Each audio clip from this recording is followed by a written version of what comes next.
अस्सलाम वालेकुम। ये वो जगह है जहाँ पर जंग ओहद हुई थी। ये वो जगह है,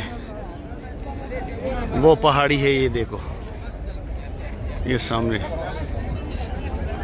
और ये ओहद मस्जिद है।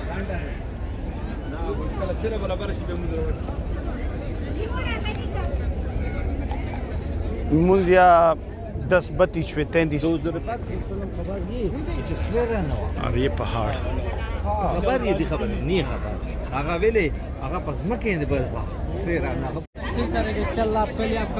अच्छा, ये कौन सी जगह है? अच्छा, तो ये शोहदा की शोहदा की कब्र है, मैदान ओहद है। इन्ना लिल्लाह। ओ कब्रें देखो उसके यहाँ।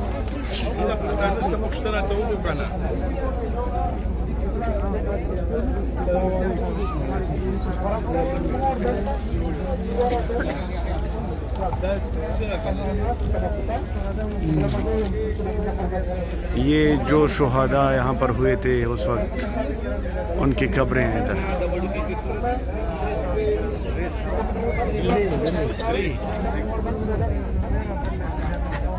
ये हिजर